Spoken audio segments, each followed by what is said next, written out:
Bonjour mesdames et messieurs et bienvenue dans ce flash d'information. La 27e conférence des chefs d'État et de gouvernement de l'Union africaine s'ouvre ce dimanche à Kigali au Rwanda. En marge justement de ce sommet, le chef de l'État ivoirien a pris part à la réunion sur le financement des activités de l'Union africaine. Le président de la République Alassane Ouattara au sud, tête à tête avec ses homologues du Rwanda et du Tchad. Nous y reviendrons à 13h. Et puis, le conflit du Soudan du Sud est aussi au cœur de cette conférence des chefs d'État et de gouvernement. Il plonge également sur cette crise pour ne pas qu'elle explose les jours à venir.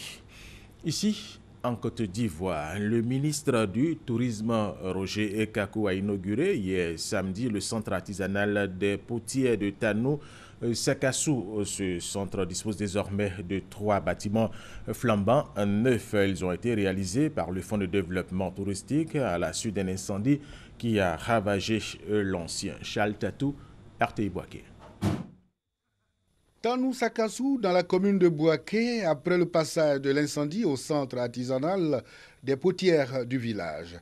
Le Fonds de développement touristique vient de le reconstruire avec 3 bâtiments flambant neufs.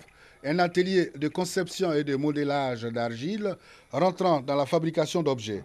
Une salle d'exposition avec étagères et des armoires d'une capacité d'accueil de plus de 300 personnes, plus bureaux et un four. La population est ivre de joie.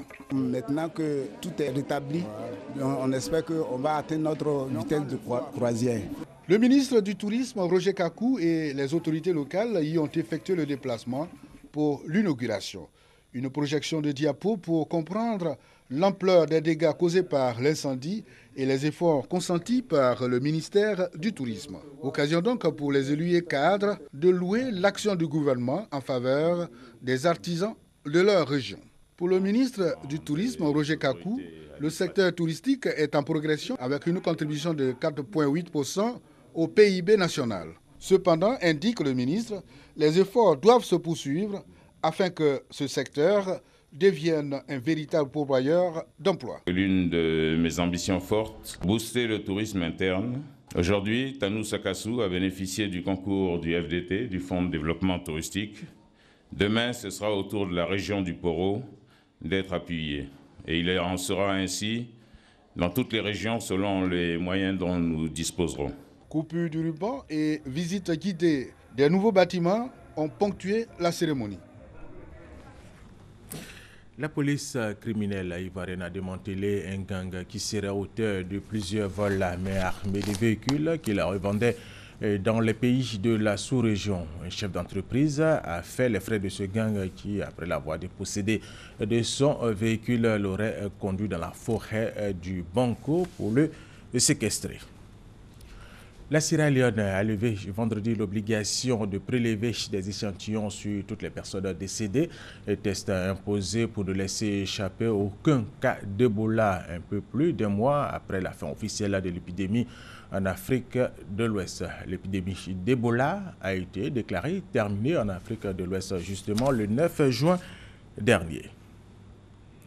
L'armée a repris des zones entières à Boko Haram dans le nord-est du Nigeria, rouvrant des axes stratégiques jusqu'ici tenus par le groupe islamiste. Mais pour les habitants, les rebelles repliés sur les îles du lac Tchad sont loin d'être vaincus.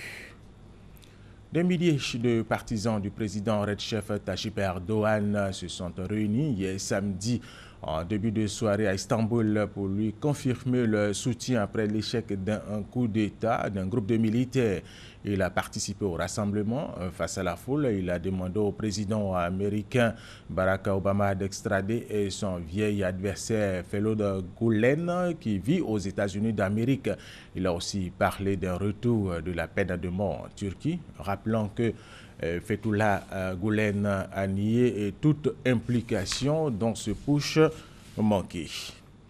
Et puis, pour terminer le magazine de ce dimanche, à pour thème sûreté maritime et économie bleue, notre invité sera M. Fofana Abroulaye, secrétaire permanent du comité interministériel de l'action de l'État en mer. C'est la fin de ce flash d'information. Merci de l'avoir suivi. Je vous retrouve tout à l'heure à 13h.